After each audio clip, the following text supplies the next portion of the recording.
నమస్కారం. నేను చందు. అనుభవసారం. జీవితం ప్రతిక్షణం ఒక అనుభవమే.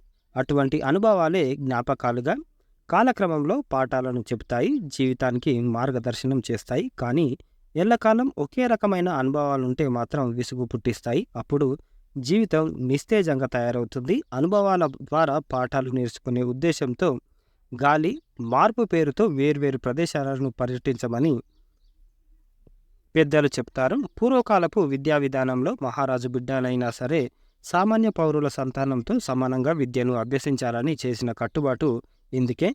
దానితో పాటు విద్యాభ్యాసం తర్వాత పట్టాభిషేకానికి ముందు దేశ పర్యటన చేయాలనే నియమం ఉండేది. అలా చేయడం వల్ల ఎన్నెన్నో విషయాలు తెలుస్తాయి. ఇట్లా కొత్త విషయాలు తెలుస్తాయి. జీవితంలో ఆటుపోట్లు అనుభవంలోకి వస్తాయి. లోకజ్ఞానం పెరుగుతుంది. మార్పు అభిలషణీయం. నిజమైన సుఖానుభవం కలగాలంటే మనిషి కష్టాలను అనుభవించవలసి రావడం తప్పనిసరి అంటారు అనుభవజ్ఞులు. ఒక మనిషి జీవితంలో ఆనందాన్ని అనుభవించాలంటే ప్రాకృతిక ధర్మం ఎప్పటికప్పుడు మార్పు చెందుతుండాలి.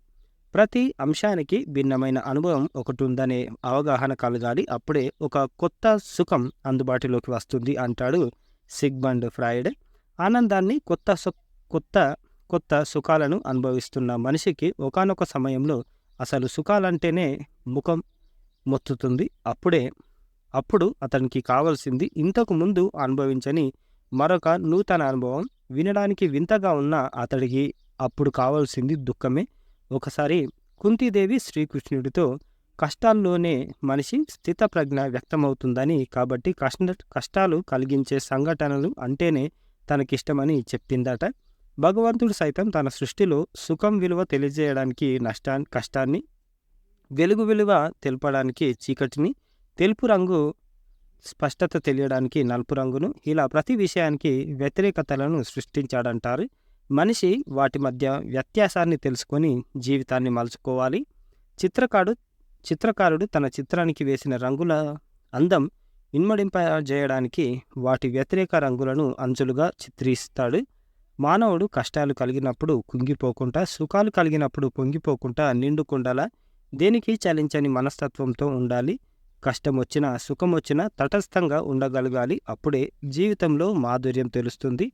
ఆ తత్వం అలవడాలంటే అన్ని రకాల అనుభవాలు చవిచూడాలి. నేటి తరం పిల్లలకు ఏ కష్టమూ తెలియకుండా పెంచాలనే తాపత్రయంతో వారి అవసరానికి మించిన సుఖాలను, సౌకర్యాలను కల్పిస్తున్నారు తల్లిదండ్రులు. దానికి కారణం తాము బాల్యంలో ఎన్నో కష్టాలు పడ్డామని, వారికి కూడా అవి దాపురించకూడదనే ఆలోచన. కానీ అది సరికాదు. ఎందుకంటే కష్టం, బాధ, ఇబ్బంది లాంటివి తెలిస్తేనే సుఖం విలువ, అందులోని మాధుర్యం తెలుస్తాయి. విపత్కర పరిస్థితులు కలిగిన తట్టుకొని నిలబడగలుగుతారు. అలాగని వారిని కావాలని కష్టంలోకి నెట్టేయమని కాదు. అవసరానికి మించిన సుఖాలు అలవాటు చేయకుండా ఉంటే చాలు అని గోపాలుని రఘుపతిరావు గారు రాసిన అంతర్యామి ఇది. ఇదన్నమాట అనుభవసారం. ఎంత చదువుకున్నా ఏం చేసినా అనుభవానికి మించిన విద్యాభ్యాసం లేదు అని అంటారు. ఇది జీవితం ప్రతి క్షణం ఒక అనుభవం. ఇదన్నమాట ఈరోజుకు సంబంధించిన ఆర్టికల్. లైక్ చేయండి, షేర్ చేయండి, సబ్స్క్రైబ్ చేయండి. Thank you. ధన్యవాదాలు.